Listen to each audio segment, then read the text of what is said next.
Ryan Stick here for Season 0. Season 0, both Jason Boudreau and Ryan Stick, that is me, are big fans of this man. He is the voice for the last 10 years of Wolverine, featured in the X-Men Legends video games, the amazing but tragically short Wolverine and the X-Men, and also my personal favorite, right up there on the Mount Rushmore of Hulk DVDs, Hulk Versus.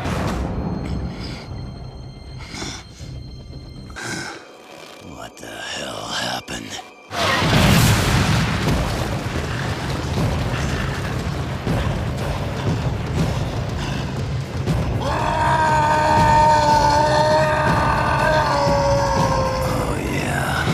Thanks, bub. I appreciate it. You're the best there is at what you do. And what I do is not very nice. No, it's pretty nice. When you approached you to play Logan, what was the first thing going into your head? I was actually abject terror. I didn't want to screw it up. I mean, it's such a beautifully formed character and with such a rich history. My job was really just not to screw it up. And so my approach to it was to just come in with the voice that I heard when I was reading the comics in my head.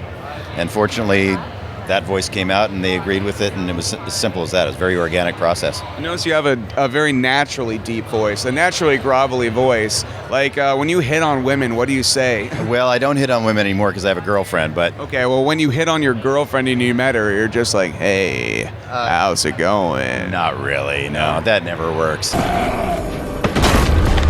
Human, female. Before you die, I need a name. Chicks dig giant robots. Well, the funny thing about my girlfriend is that she was my director in Cowboy Bebop and many things like 15 years ago. So she hired me as a voice actor originally and kind of helped me to nurture that. And she was one of the very influential people in my life teaching me how to do voiceover.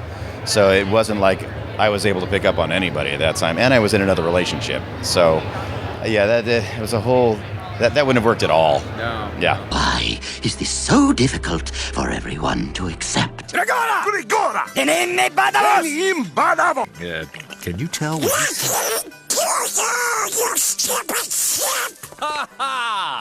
When did you know that Wolverine the X-Men was not going to come back for a Season 2? Well, we didn't know until probably months after we finished the last episode of Season 1, and we were all hoping and thinking that it was going to continue. Apparently they had like 9 episodes written for the Age of Apocalypse, and we were all on board, ready to go, and we just didn't get the call. And all of us were calling our agents trying to figure out when it was going to get picked up again so we could clear our schedules, and it just never did. And so we kind of had to ask questions like everybody else did, and finally they just told us, no, ain't going to happen at this point. You know, Wolverine and the X-Men was the first time that Wolverine, who generally is that badass side character, the secret weapon, if you will, was put into the spotlight and handled not only in the title himself, but as a leader figure. Yeah. Now, not only were you doing a new voice of Wolverine, but you had to also handle this new interpretation. So the fans are, you know, they're going to be like, that's not the voice we grew up with, and Wolverine doesn't lead. He walks and they follow, or else. He's not sympathetic. Holster those I-beams, frat boy. Magneto's got the professor. Now, are you in? It was obviously an uncomfortable position for Wolverine to be in, and it wasn't a very comfortable position for me as an actor to take on a leading role with such an iconic character in the first place. There's always some fear that comes along with that, because I just don't want to screw it up for the fans. I'm a fan too, and all I wanted to do was honor what the writing was trying to convey, and I trusted those guys, and their passion was so deep for this. These guys would actually, we just had a conversation about this earlier. Yeah, let's pretend it's the first time we're saying it. Well, it's the first time for them. Well, the executive producer, Craig Kyle, was also very integral in the writing process and the creation of all this, and he would actually come into the room and he would scream at us when there was a scene that really demanded that emotion. He'd come in there and he goes, "You don't understand, you're gonna die!"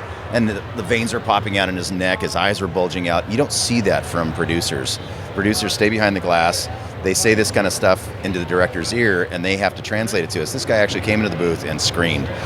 But that is what gave it the realism that it required for this show, and we all really appreciated that he was willing to go to that length to do it. So it trickled down to everybody in the cast. We all felt that same passion. Well, it's definitely the greatest X-Men cartoon I think has ever existed. Besides, I'm emotionally attached to one in the 90s because I was a child. That's X-Men. That is what they were. Yeah. But I think it was some friends of ours, including Jason behind the camera right here, we were all at a friend's house just binge watching it because we're just like, oh my, this episode was great. And then the next episode, oh my God, this episode's great. Like the writing, the production, the handling of the characters, the continuing story, like a reason to keep watching. Yeah. We get past it. We rise to the occasion because we're a team. And we got a job to do. Who are you?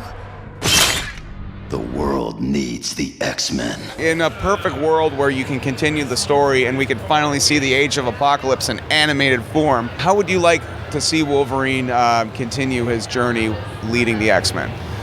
Well, I think it's an evolution like for any other character that takes on a role like that. It would be interesting to see him step into that with some degree of comfort that was where he was supposed to be.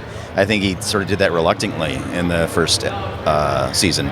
It would have been interesting to see him really take that on in full and just go to town with it and really start shredding.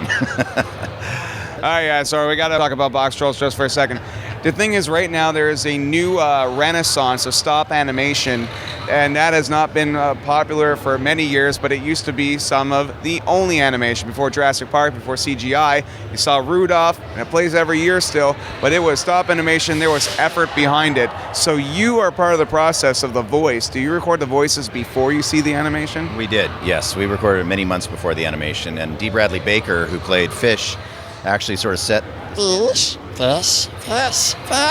He set the standard for what the BoxTroll language was going to ultimately evolve into, and helped them to design the characters, really the characterization of those guys.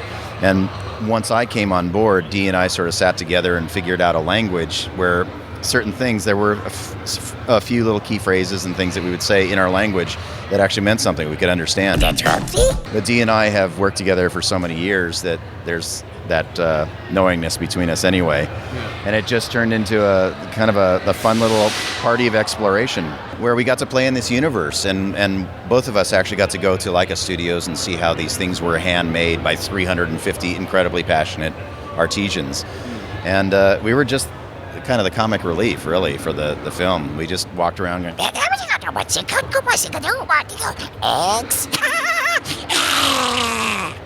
that was our job, just to do that. And It's a good life. it's a really, really good life, yeah. Hey, you're a boy. Actually, I'm an unholy demon, banished to this dimension to gather and devour errant souls for my lord and master Beelzebub. But I used to be a boy. Do you do celebrity impressions as well, or just no? Oh yeah. Terrible. Okay. Yeah, the guy that does Deadpool, Nolan North, does some really great impressions. We were talking about that off camera before, and we'll wrap it up by just talking about some love of Deadpool, because the mainstream popularity of Deadpool, I would like to credit to Hulk Versus, because him in animated form made me a fan who had seen him around for years but just didn't get him. Like, big deal. He looks like Spider-Man. Like, Yeah. So tell about the process of Deadpool. Well, Nolan ad-libbed a lot of that stuff. They gave him this character. Nolan's a great comedic actor. He does on camera also, and improv, and he just tore it up. They just gave him some great lines to work with, and he took it to the next level. Logan, we missed you. That Weapon X just hasn't been the same without you. Nobody calls me Bub anymore. And Omega Red's a bedwetter. And just ran, and they recorded everything that he did, and he created what Deadpool is now. And I think that he is largely responsible for this Deadpool craze. He played Deadpool in the video games too, correct? Yeah, they beat the snot out of me over and over and over again, and enjoyed it a little bit too much. Look at that. Could you give me a hand? I'm kidding. All right, I'll go get it. Awaken, warrior. Rise and serve your new master. You have arrived just in time to witness history. Cloud, you sure this is about fighting? Difficult students are all the more rewarding to teach, right? So the whole wanting to destroy you and take over your empire thing wasn't clear. Well done. Ninja? I didn't know we had a ninja. You can check him out at your local Comiccon. He's a traveling man. He goes to the shows. He's a wonderful person to talk to, and you should go to his panels. You should buy his pictures because you support the man. Show him you love him.